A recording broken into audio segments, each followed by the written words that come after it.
Assalamualaikum warahmatullahi wabarakatuh. Halo, selamat sore.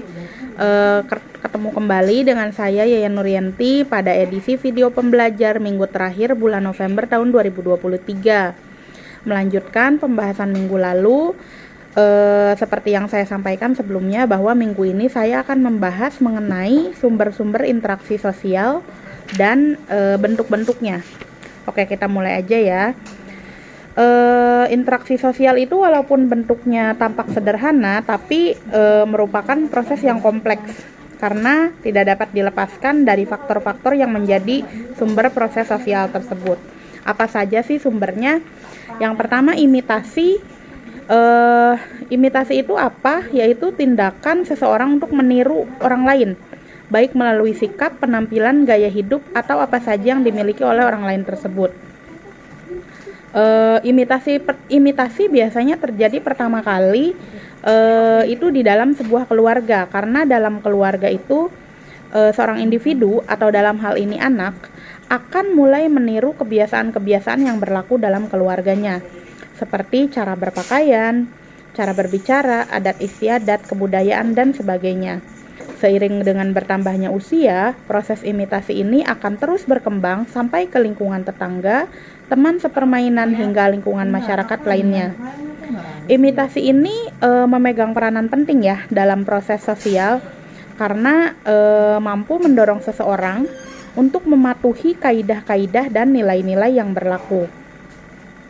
Oke, lalu sumber yang kedua yaitu sugesti.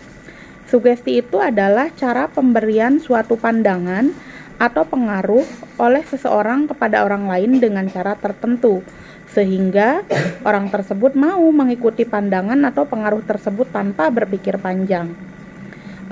Biasanya keberhasilan sugesti itu ditentukan oleh 3 hal. Yang pertama, yang memberikan sugesti itu lebih berwibawa. Biasanya itu bisa saja disebabkan mungkin secara umur lebih tua, secara pendidikan lebih tinggi, lebih berkuasa, dan lain-lain. Yang kedua, pandangan yang diberikan mungkin lebih berkaitan dengan kebutuhan-kebutuhan si penerima sugesti itu sendiri. Dan yang terakhir, lebih berhasil jika kondisi si penerima sugesti itu dalam kondisi emosinya tidak stabil. Sebaliknya, orang yang kondisi emosinya stabil itu akan sulit diberi sugesti. Sumber yang ketiga yaitu identifikasi. Merupakan kecenderungan-kecenderungan atau keinginan-keinginan dalam diri seseorang untuk menjadi sama dengan pihak lain.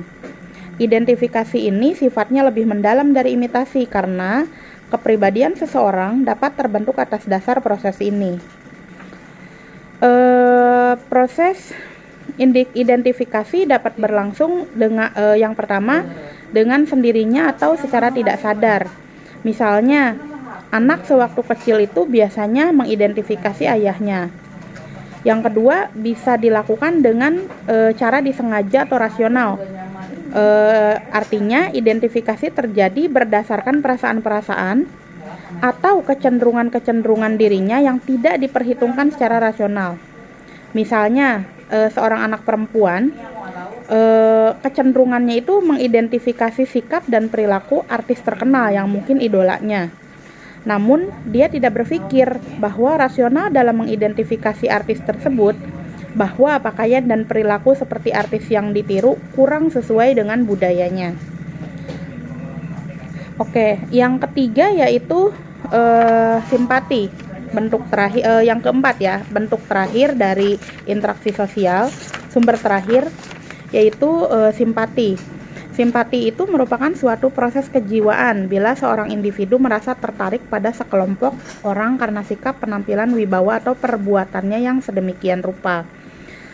Di dalam proses ini, perasaan memegang peranan penting ya, walaupun dorongan utama pada simpati itu adalah keinginan untuk memahami pihak lain dan untuk bekerja sama dengannya. Oke,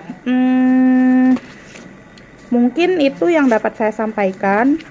Ini masih ada satu materi lagi di bab ini ya, yaitu mengenai bentuk-bentuknya. Bentuk-bentuknya ini ada asosiatif,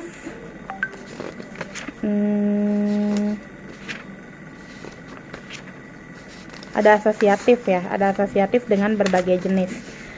Akan coba saya bahas di minggu berikutnya. Untuk minggu ini saya cukupkan sampai di sini. Terima kasih atas segala perhatiannya. Mohon maaf apabila ada kesalahan dalam penyampaian. Wassalamualaikum warahmatullahi wabarakatuh.